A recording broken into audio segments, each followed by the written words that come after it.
और यहाँ पे दीदी लगी है स्टाफ के लिए खाना बनाने पे। तो आज क्या बन रहा है स्पेशल? आज बन रहा है चावल और चौसा। तो यहाँ पे नई किचन बना दी? नई किचन बना दी, ये थोड़ा नए ढंग से कर दिया। वैसे हम होटल में खाते थे, पर होटल में आजकल क्या हो गया ना, हम बहुत सारे हो गए। एक दिन का बिल बोलो कितना आ रहा होटल का, 2500 3000 ऐसे। मैंने कहा जब मैं फ्री हूँ तो मैं बना देती हूँ आप सबके लिए खाना। सबसे पहले आप सभी को मेरा प्यार भरा नमस्कार। मेरा नाम है आलोक राणा और स्वागत है आप सभी का देवभूमि उत्तराखंड के केदारनाथ घाटी से।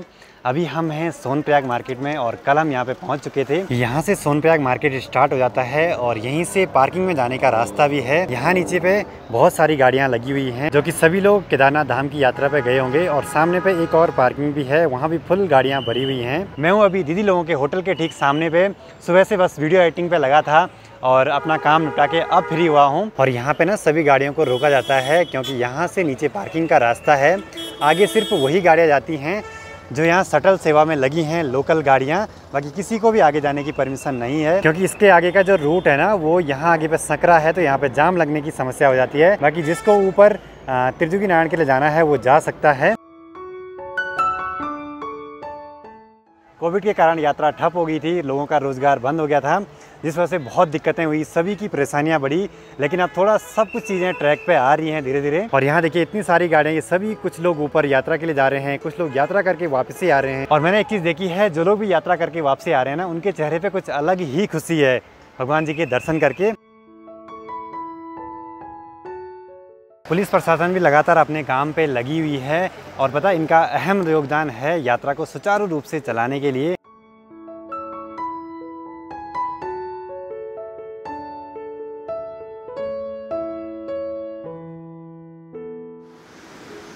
यहीं सोनप्रयाग के पास में मंदाकिनी नदी बहती है जो कि केदारनाथ धाम से आती है। और इसी नदी ने यहाँ भयंकर वाली तबाही मचाई थी। आपदा के टाइम पे पानी काफी ऊपर तक आ गया था यहाँ।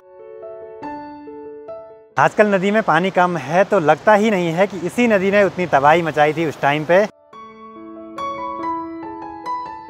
सबसे ज़्यादा दुख की बात यह है कि जो कचरा है वो नदी में फैलाया जा रहा है। और ये सिर्फ इसी जगहों पे नहीं है, बहुत सारी जगहों पे ऐसे हाल हो रखे हैं केदारनाथ वाले इस रूट पे।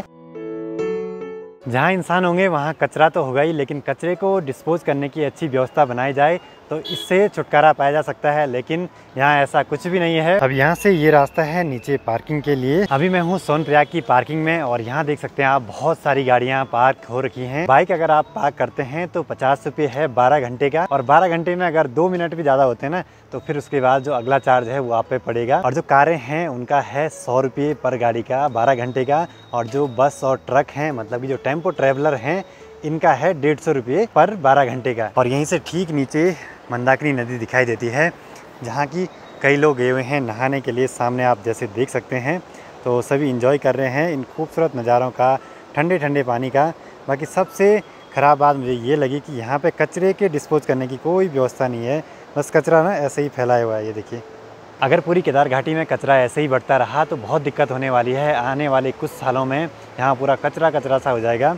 अब इसमें जिम्मेदार कौन है? शासन प्रशासन, लोकल, या वो लोग जो कचरा फैलाते हैं? अब लोग होंगे तो कचरा तो होगा ही, बस उसके डिस्पोज करने की अच्छी व्यवस्था होनी चाहिए ऐसी जगहों पे। और पार्किंग के पास में ऐसे पानी की टोंटियाँ बनाई गई हैं, उनमें पीने का पानी हर समय बहता रहता है। तो अच्छी बात है कि पानी की कोई समस्या नहीं है पहाड़ों में। यहाँ पे पहले ऐसा माहौल नहीं था, यहाँ नदी थी और ऐसा प्लेन एरिया भी नहीं था। आपदा के कारण यहाँ ये पूरा मलबा भर गया और यहाँ फिर बाद में ऐसे डेवलप करा गया इस जगह को। ऊपर भी बड़ी सी पार्किंग है तो उसका भी पूरा से अच्छे तरीके से यूज़ हो रहा है। बाकी मुझे यहाँ पे एक स्पेशल सी चीज़ दिखाई दी है, पीछे एक DL नंबर की गाड़ी है, उसका जो मिरर है वो फूटा हुआ है। उन्होंने कुछ जुगाड़ करा हुआ उस पर। यहाँ पे देखिए मिरर तो टूटा लेकिन उस पर कुछ जुगाड़ ऐसे करा हुआ है इन्होंने। ये देखिए, 6 महीने जब यात्रा सीज़न नहीं रहता है उस टाइम यहाँ बिल्कुल सुनसान सा माहौल रहता है। और आजकल देखिए लगता है पूरा भारत यहीं आ गया है, हर स्टेट से यहाँ लोग आते हैं। तो दीदी लोगों के यहाँ पे सामान के रखने की व्यवस्थाएं भी हैं। तो रेट यहाँ पे लिखे हुए हैं, पर बैग 50 रुपये, पर हेलमेट 25 रुपये और ट्रॉली बैग का 100 रुपये। ये है 24 आवर्स के लिए। तो यहाँ पे आपको सामान की कोई दिक्कत नहीं होने वाली है। जगह जगह पे आपको ऐसे क्लॉक रूम मिलेंगे।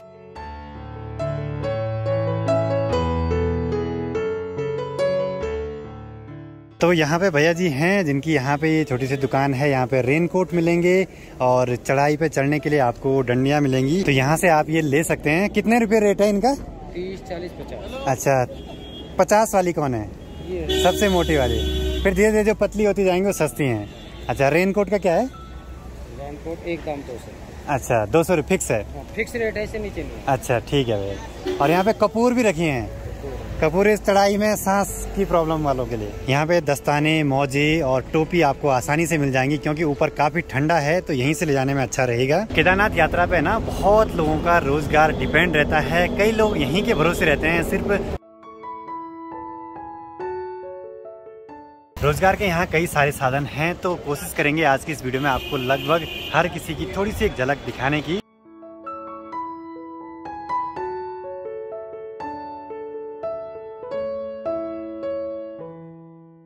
सर बिग फैन हो कैसे होना था?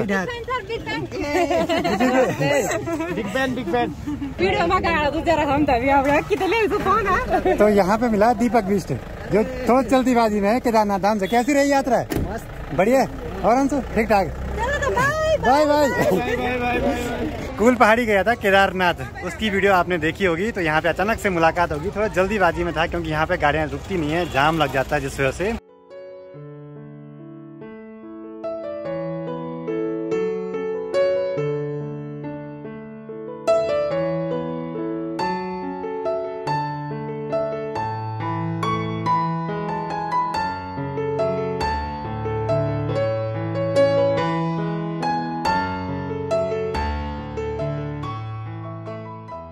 आगे बढ़ते हुए यहाँ पे आपको बहुत सारी छोटी छोटी ऐसी दुकानें मिलेंगी जहाँ पे कि रुद्राक्ष हो गया, मालाएं हो गया, शंख हो गया और कई सारी भगवान की मूर्तियाँ, भोलेनाथ जी की मूर्तियाँ हो गया, वो आसानी से मिल जाएंगी।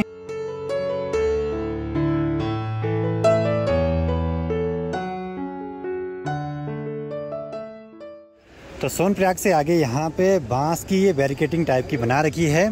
तो इसके अंदर वही चलेंगे जिनको गाड़ी में बैठना है, बाकी लोग यहाँ से चलेंगे इस आम रास्ते से। सोनप्रयाग में है सोन नदी और मंदाकिनी का संगम।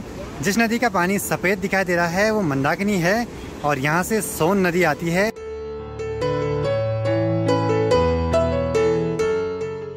और आपदा के टाइम पे ठीक सामने की जो पहाड़ी है ना, इसमें भयंकर वाला लैंडस्लाइड हो रहा था। हमने खुद अपनी आंखों से ये लैंडस्लाइड होते हुए देखा है। और ऊपर जो टॉप है ना, वहाँ पे भी लोग फंसे हुए थे। ये ठीक सामने पे नया पुल बन गया है आपदा के बाद, और यहाँ भी लोग फंसे हुए थे।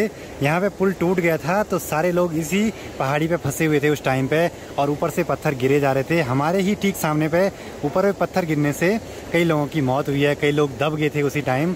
तो सभी लोग विवश थे, कुछ कर नहीं सकते थे क्योंकि जो नदी का बहाव था ना, बहुत ज्यादा था उस टाइम।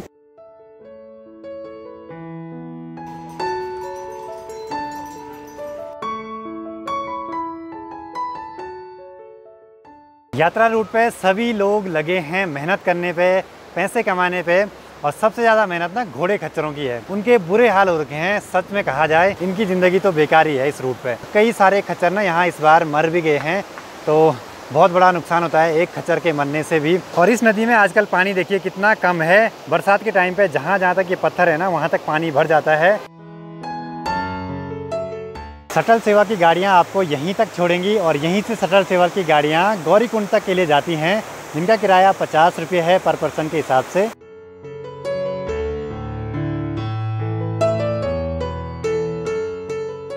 जो घोड़े खच्चर है ना, शाम होते ही अपने पड़ाव पे आ जाते हैं और कल के लिए तैयार रहते हैं क्योंकि अगले दिन फिर उन्हें सवारियों को लेके केदारनाथ धाम तक जाना होता है। आपदा से पहले इस जगह का मुझे पूरी अच्छी तरीके से पता है कि यहाँ पे एक ऐसा पावर हाउस था और आपदा में वो भी बह गया, और यहाँ पे अभी नया पावर हाउस का निर्माण किया गया है।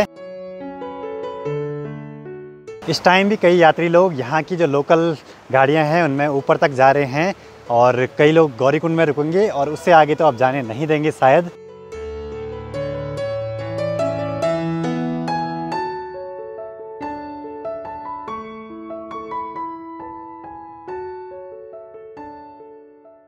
आज तो मौसम बिल्कुल सही रहा, लेकिन कल से कई दिनों तक मौसम गड़बड़ दिखा रहा है। शायद उत्तराखंड में मानसून आने की तैयारियां हो चुकी हैं। उसके बाद इस यात्रा पे बहुत असर पड़ने वाला है क्योंकि पहाड़ों में ना मानसून में ट्रैवल करना बहुत ही मुश्किल काम हो जाता है। जगह जगह लैंडस्लाइड होते हैं, बादल फटते हैं, बहुत सारी चीज़ें होती हैं। बाकी आज की ये वीडियो कैसी लगी आपको कमेंट सेक्शन में कमेंट करके जरूर बताना। वीडियो पसंद आए तो इसको लाइक कीजिए, कमेंट कीजिए और अपने दोस्तों के साथ शेयर कीजिए। मैं आलोक राणा मिलता हूँ आपसे अगली नई वीडियो में। तब तक के लिए जय हिंद, जय भारत, जय देवभूमि उत्तराखंड।